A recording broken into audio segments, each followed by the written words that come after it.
Hi, everyone. It's Father Rozman here at St. Joseph's in Mechanicsburg, and we're offering this session today. It is by someone I've known for a long time, Phyllis Krieger, who lives up in Perry County and was a parishioner of mine way back when I was a pastor up in Duncannon and Marysville. And during this time of COVID and so much uncertainty in people's lives, and the way it's affected us in so many different ways. Phyllis had reached out to me because of her background with being a financial consultant, and said she'd be happy to let people know about herself and what she has to offer. And if you're interested, we'll have information for you to get in contact with her.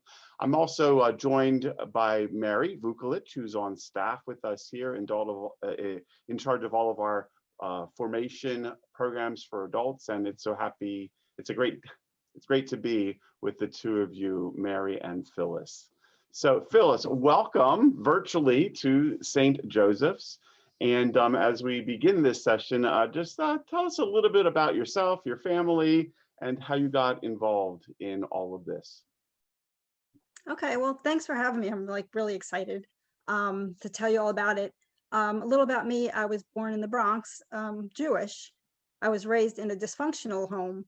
My parents did the best they could, and my dad made good money, but it seemed like they were always struggling financially, which I have to laugh because growing up, we would always run out of toilet paper. That was the one thing I remember. If they were still alive, I don't think they'd be prepared for this pandemic. And even though I didn't have a lot of money, I felt I needed to put what I did make away so I could feel secure. I didn't really have a belief in God, so I was more dependent on myself. I worked in banking and accounting, and I see now that I had a 80-20 outlook on finances. It was 80% about the money and 20% about how I thought about the money. When I was 23, through a miracle of my son being saved from falling out an open window, I found God. Not too long after that, I met my husband, Paul, who was born and raised in a Catholic Christian home in Pennsylvania. And he had a 20-80 outlook on money. It was 20% about the money and 80% how he thought about the money. I started to attend church. We married a year and a half later. I moved to Pennsylvania and worked as a bookkeeper and accountant. A year later, some people came to my door to tell me about Jesus. I was not understanding what I was hearing at church and kept wondering why Jews didn't believe in Jesus. And from things that from my past that I was struggling with. One night people came to my door and told me about Jesus. And after a few visits from them, I got down on my knees and accepted Jesus. I felt free and forgiven. I was then baptized into the church. And I went on living my life to serve Jesus. So we raised 7 kids. We always instilled our belief in God and church and money on them. I lived my life in a way that I wanted to share with others. So one day I heard Larry Burkett from Crown Financial talking about helping people get out of debt, and I knew that's what I wanted to do. So 30 years later, my kids are grown.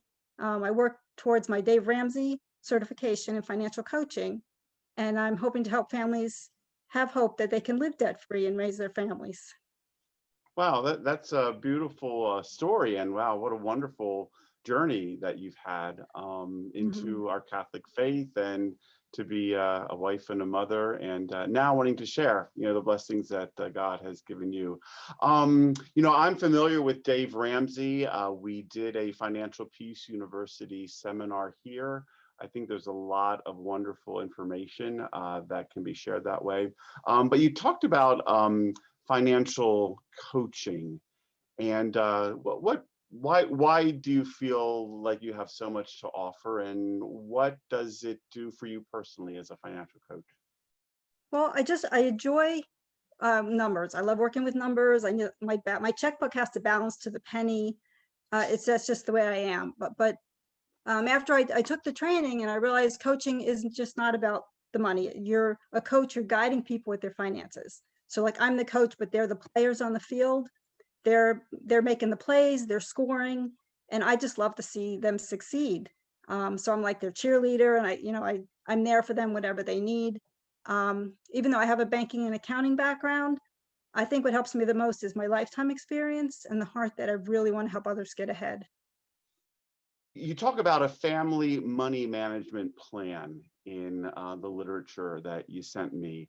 Can you give me an example of like what you do to help a family create this plan for themselves? Money management plan is a spending plan, and each one is customized to fit.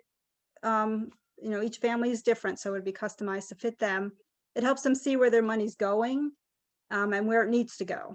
I'll meet with couples and we'll see where they are in their spending. This includes their spending habits as well as the money they're spending on things. Working with Mhm, couples this way helps strengthen relationships and repairs them if that's the case, since money seems to be a big strife issue in some relationships. mhm. So one of the things you said actually just raised a question. I'm sure you probably have had cases where within a couple, there's not necessarily agreement as to what the financial priorities and goals should be. How do you work with that and help those couples? We work together on a spending plan, and they learn to communicate better and work together. They have to work together as a couple. I won't just meet with a wife if the husband's not in agreement. They both have to agree to work together, and they get like homework, and what they do is they have to do it together, and I help them find common grounds where they can learn to work together towards the same goal. How would you suggest a family, like say they're thinking about this, maybe they want to go into consultation with you, maybe not. Like, what are some steps they could take right now as they're thinking about, oh, I really need to find out how to better manage my money? Well, they can look at what they have. First thing is find their net worth, see what they have and what they owe, and what's left is what their worth is. And then they need to figure out how much money they have coming in, how much they have going out. Sometimes that's kind Hmm. of hard to get the hang of or grasp, when you're just paying bills as paychecks are coming in. Hmm. And you need somebody to really sit down and help hold you accountable and say, okay, this is what we're going to do. We're going to take a step back, look at everything, and then lay it out a little at a time. It's amazing. I think you said that a number of your children have gotten through college and there's no indebtedness Right. for them. Yeah, wow, that is really amazing. What did that like? How did you do that? You and your family, you and your husband. What did you have to sacrifice a lot? Did you have to sit down and talk with your kids about, okay, like there's a lot of frills maybe that you don't need in college, things like that. Well, we've always emphasized that God's money and living out of debt, God's money's first, and then living out of debt below our means. So we always taught our kids that way. So anytime they got any money from the time they were born, we put it away. So if they got $10 for their birthday, they would tithe the dollar, keep a dollar, and put 8 away. So by the time they Mhm, graduated high school, they all had a pretty good amount of money in the bank. And then from there, we took them to HACC, and talked about the cost of college, starting first at community college. They were given a goal to look and apply for a scholarship a day. Now that seems kind of hard to do, and they didn't do that, but they tried. So just the process of trying to apply to one a day, they were getting, like Walmart had a $3,000 scholarship, and you can find them places. So every day mhm, that's what they had to do. So three of them started in community college, and one had his heart set on going to Temple because of the program. He felt he needed to go for the 4 years. But between scholarships and grants and working, all 4 of them that went to college were able to cover their college. And even the one that went to Temple spent a semester in Italy, and it was all covered. Oh my wow. gosh. Yeah, that really is amazing. I know some parents Yeah. like to put away for their kids for college. We didn't. They worked for it, they saved for it, and they went for it. Mhm. Wow, interesting. That's great. I remember when I was pastor up at St. Bernadette's and you and your family were coming there. One time you said to me that a person can tithe their way out of debt. Okay. I remember that. I'm pretty sure it was you who said that to me, Probably because that's I what I believe. yeah, I had no idea what tithing was. I was, that was my first pastorate. So tithing, is a word that some people are really afraid of. I think we sometimes would use the word stewardship because tithing is just, wow, that first of all, it's so Protestant in many people's minds. But we certainly do believe that, as you said, it's God's money, and we are given this, for building up the kingdom of God. And you have 90% for yourself, and 10% you give to God. But can you help us understand how your family has come to appreciate what tithing is, or stewardship, or sacrificial giving, whatever we want to call it? Okay, well, tithing is giving back God some of what he's given you already, since it 100% Mhm. belongs to him. I think he wants to see how we manage the talents he gives us. Like in the parable, if we use it wisely, he entrusts us with more. When we were first married, Paul wanted to tithe 10%, and this was all new to me, and I was concerned how we would manage. So, but over time we did. And I don't remember when that changed, but a few kids came along and he suggested 15. I thought we'd never manage giving so much away, but we did. Wow. Then more Mhm. kids and another increase, he wanted to go to 20%. I realized that at 15% we were doing okay, but 20% I was like, oh, I'm not sure. But we did it and we were Mhm. fine. Then he said 25%. And I thought of all the savings we weren't going to be able to do and how we would manage, but we did it. And we've been doing it ever since. And I hesitate to share it because tithing is a personal issue, but I do it to encourage others that the best way to be right with your finances is to first give back to God. When you trust the Lord enough to give him back 10 or 20 or whatever percent you feel you should, he provides all your needs. We've never gone without. We're still looking at a secure financial future. We have everything we need. And like I said, we've always lived below our means, and we've always managed. And our kids are hopefully doing the same with their families. Mhm. That's Mhm. wonderful. Wonderful. And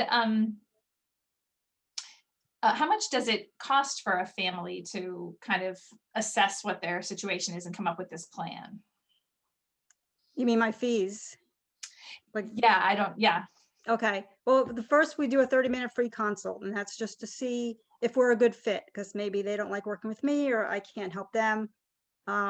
So the first month is a 3-month package. The first month is $275, which consists of a 2-hour session, and a week later, an hour session.